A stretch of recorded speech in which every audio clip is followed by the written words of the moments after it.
Welcome to Fish on Fridays. I'm Al McCauley, and we are on the road again. Today we are at the National Shrine of St. Philomena. We are in Briggsville, Wisconsin.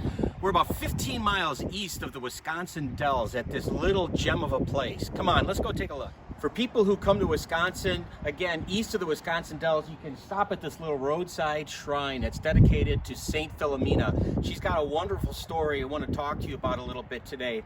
But it's just this simple, just a simple place to come and pray and be alone with your thoughts and pray for the intercession of this wonderful, wonderful early church martyr. My beautiful wife, Katie, is filming this episode, and it was funny because when we were planning the day to come here, she had mentioned how interesting it was I had this sweatshirt on. I've worn this before in other Fish on Friday episodes, specifically about the four marks of the church, but I got this sweatshirt from good friends of ours at urbancatholic.com. They sell all kinds of cool Catholic shirts and gifts and things like that. Check them out, urbancatholic.com. But again, we're here in this small little space dedicated to St. Philomena, and here you see a likeness of her, a statue of her. I just want to talk briefly about her life, and I hope that it inspires you to check her out a little bit more. She lived in the late 3rd century, and she was martyred as a young girl. We understand that her parents were of Greek royalty, and the emperor of Rome at the time, a guy named Diocletian, had a meeting with them. And when he met Philomena, who was a young lady, early teens, he instantly fell in love with her beauty, thought she was mature beyond her years, and asked for her hand in marriage. Well, she was a Christian, and she'd already committed herself to a life of serving Christ, so she said no. And out of anger and into a rage, he wanted to have her killed, so he had her whipped. He had her, his best archers shoot arrows at her, and none of those things worked. She was instantly cured of any kind of harm that was brought upon her. The arrows that you see at the bottom of the statue, I'll show you a picture later, indicate that symbolically indicate that kind of torture. She's seen with an anchor because he got so angry that he decided to tie her to an anchor and throw her into the sea. And an angel, it is said, came and clipped the rope so that she could get back to the surface. Eventually, out of anger, he had her decapitated. Now, none of this, we know none of this. She dies in the late 3rd century, and it's not until 1802 when there's work in Rome being done on the tomb of St. Priscilla, another early church martyr, that we find her tomb, and we find evidence of her remains. And about 20 years after that, so in the early 1800s, St. Philomena, it is said, it appeared in an image, in an apparition to a young nun, a Dominican tertiary, and Philomena told her the story.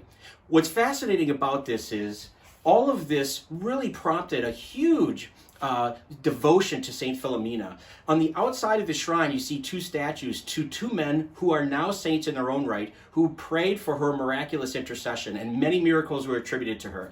One is Pope St. Pius X, who was a pope at the early part of the 20th century, and the other is St. John Vianney, a great pope, a great priest and patron of priests.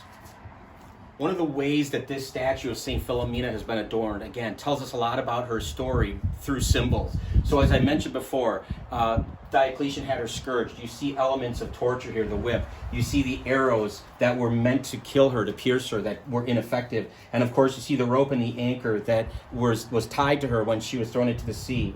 Ultimately, she did maintain her virginity. So you see the symbol of the lily, which is a symbol of purity and peace, but it's often associated with virginity. And then, of course, the palm branch. The palm branch is symbolic of all those martyrs, those witnesses to our faith who have earned the great reward in heaven by virtue of witnessing their love for Christ. Inside the shrine, you see several different artistic and symbolic depictions of the implements of torture that were visited upon St. Philomena.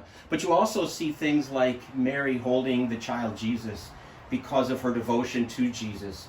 You see the vast colors and symbols that are related to her final reward as well in heaven.